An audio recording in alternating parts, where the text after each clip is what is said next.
Hi, ನಾನು doctor Geetha, consultant pathologist ಇನ್ plasma ಮೆಡಿನೋಸ್ಟಿಕ್ಸ್. ಇವತ್ತು ನಾನು ವೈಟಮಿನ್ ಡಿ ಬಗ್ಗೆ ಹೇಳ್ತಿದ್ದೀನಿ.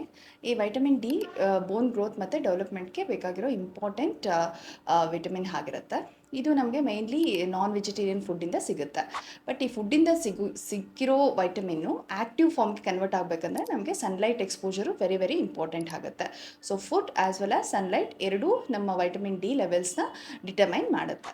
ಸೊ ನಾರ್ಮಲ್ ಆಗಿ ವೈಟಮಿನ್ ಡಿ ಬಂದುಬಿಟ್ಟು 30ರಿಂದ 40 ನ್ಯಾನೋಗ್ರಾಮ್ಸ್ ಪರ್ ಡೆಸಿಲೀಟರ್ ಇರುತ್ತೆ. ಸೊ ಈ ವೈಟಮಿನ್ ಡಿ 20 ನ್ಯಾನೋಗ್ರಾಮ್ಸ್ ಪರ್ ಡೆಸಿಲೀಟರ್ಗಿಂತ ಕಮ್ಮಿ ಇದ್ದರೆ ನಾವು ವೈಟಮಿನ್ ಡಿ ಡಿಫಿಷಿಯನ್ಸಿ ಅಂತ ಹೇಳ್ತೀವಿ.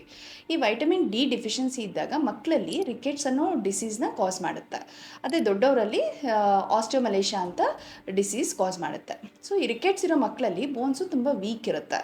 ಸೊ ಬೋನ್ಸು ತುಂಬ ಸೊಟ್ಟ ಇರುತ್ತೆ ಮತ್ತು ಅವ್ರಿಗೆ ಕೂತ್ಕೊಳ್ಳೋಕ್ಕೂ ಕಷ್ಟ ಆಗುತ್ತೆ, ಈವನ್ ವಾಕ್ ಮಾಡಲಿಕ್ಕೂ ಕಷ್ಟ ಆಗುತ್ತೆ. ಅದ್ರ ಜೊತೆಗೆ ಬೋನ್ಸ್ ವೀಕ್ ಇರೋದ್ರಿಂದ ಫ್ರ್ಯಾಕ್ಚರ್ ಆಗೋ ಚಾನ್ಸಸ್ಸು ಸ್ವಲ್ಪ ಏಟಾದರೂ ಪರವಾಗಿಲ್ಲ, ಆದ್ರೂ ಫ್ರ್ಯಾಕ್ಚರ್ ಆಗೋ ಚಾನ್ಸಸ್ ಹೈ ಇರುತ್ತೆ.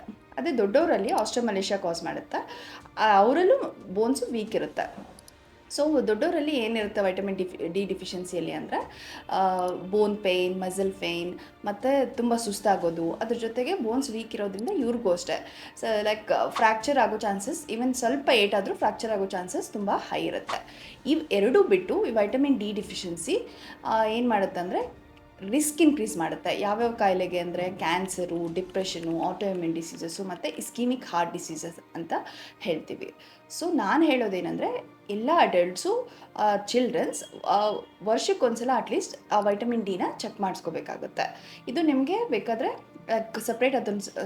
ಅದನ್ನೇ ಮಾಡಿಸ್ಕೋಬಹುದು. ಇಲ್ಲ ಅಂದರೆ you can also go for the ಪ್ಯಾಕೇಜಸಲ್ಲಿ ಈ ವೈಟಮಿನ್ ಡಿ ಜೊತೆಗೆ ಬೇರೆ ಅದರ್ ಬ್ಲಡ್ ಟೆಸ್ಟ್ಸು ಇರುತ್ತೆ. ಈ ವೈಟಮಿನ್ ಡಿ ಡೆಫಿಷಿಯನ್ಸಿ ಏನಕ್ಕೆ ಆಗುತ್ತೆ ಅಂದರೆ ಮೈನ್ಲಿ ನಾವು ಫುಡ್ಡಲ್ಲಿ ಸಫಿಷಿಯೆಂಟಾಗಿ ತೊಗೊಳ್ತಾ ಇಲ್ಲ ಆಗ, ಮತ್ತು ಸನ್ಲೈಟ್ ಎಕ್ಸ್ಪೋಸ್ಗೂ ಸರಿಯಾಗಿ ಲೈಕ್ ತುಂಬ ಮನೆಯಲ್ಲೇ ಇರ್ತೀವಿ, ತುಂಬ ನೆರಳಲ್ಲೇ ಇರ್ತೀವಿ ಅಂದಾಗೂ ಈ ಡಿಫಿಷಿಯನ್ಸಿ ಇರುತ್ತೆ. ಕೆಲವರಿಗೆ ಮಾಲ್ ಅಬ್ಸಾರ್ಪ್ಷನ್ ಸಿಂಡ್ರೋಮ್ಸ್ ಅಂತ ಇರುತ್ತೆ, ಅವರಲ್ಲೂ ಈ ವೈಟಮಿನ್ ಡಿ ಡಿಫಿಷಿಯನ್ಸಿ ಇರುತ್ತೆ. ಸೊ ಅದನ್ನು ಕರೆಕ್ಟಾಗಿ ಇವ್ಯಾಲ್ಯೂಯೇಟ್ ಮಾಡಬೇಕಾಗುತ್ತೆ. ಈ ವೈಟಮಿನ್ ಡಿ ಏನಾದರೂ ನೀವು 20 to 30 ನ್ಯಾನೋಗ್ರಾಮ್ಸ್ ಇದ್ದರೆ ಅದನ್ನು ಸಫಿಷಿಯನ್ಸಿ ಅಂತ ಹೇಳ್ತೀವಿ. ಆವಾಗ ನೀವು ಟ್ರೀಟ್ಮೆಂಟ್ ತೊಗೊಳ್ಳೋ ಅವಶ್ಯಕತೆ ಇಲ್ಲ, ಮನೆಯಲ್ಲೇ ಕರೆಕ್ಟ್ ಮಾಡ್ಕೋಬೋದು. ಅದೇನಂದರೆ ಲೈಕ್ ಯು ಕ್ಯಾನ್ ಮಿಲ್ಕ್ ತುಂಬ ತೊಗೋಬೇಕು, ಆಮೇಲೆ non vegetarian food especially liver containing ಫುಡ್ನ ತೊಗೋಬೇಕಾಗುತ್ತೆ, ಮತ್ತು ದಿನಕ್ಕೆ ಅಟ್ಲೀಸ್ಟ್ 30ರಿಂದ 1 ಅವರ್ ಸನ್ಲೈಟ್ ಎಕ್ಸ್ಪೋಜರ್ ಆಗಬೇಕಾಗುತ್ತೆ. ಅದು especially the morning sunlight expose ಆಗಬೇಕಾಗುತ್ತೆ. ಇಫ್ ವೈಟಮಿನ್ ಡಿ ಬಂದು 20 ನ್ಯಾನೋಗ್ರಾಮ್ಸ್ಗಿಂತ ಕಮ್ಮಿ ಇದ್ದರೆ ಡಿಫಿಷಿಯೆಂಟ್ ಅಂತ ಹೇಳ್ತೀವಿ. ಡಿಫಿಷಿಯೆಂಟ್ ಇದ್ದಾಗ ಅದನ್ನು ರಿಪ್ಲೇಸ್ ಮಾಡಬೇಕಾಗುತ್ತೆ. ಸೊ ರಿಪ್ಲೇಸ್ ಮಾಡಲಿಕ್ಕೆ ಟ್ಯಾಬ್ಲೆಟ್ಸು ಅವೈಲೇಬಲ್ ಇದೆ, ಆಮೇಲೆ sachet powder kind of thing ಇದೆ, which you can mix with a milk and ತೊಗೋಬೋದು. ಸಪ್ರೇಟಾಗಿ ಟೆಸ್ಟ್ ಮಾಡ್ಕೊಳ್ಳಿಕ್ಕೆ ಅವೈಲೇಬಲ್ ಇದೆ ಪ್ಲಾಸ್ಮಾ ಮೆಡಿನೋಸ್ಟಿಕ್ಸಲ್ಲಿ, ಈವನ್ ಪ್ಯಾಕೇಜಸಲ್ಲೂ ಕವರ್ ಆಗುತ್ತೆ ಇದನ್ನು. So do avail the services that are available in the Plasma Medinostics. Stay safe and healthy. Thank you.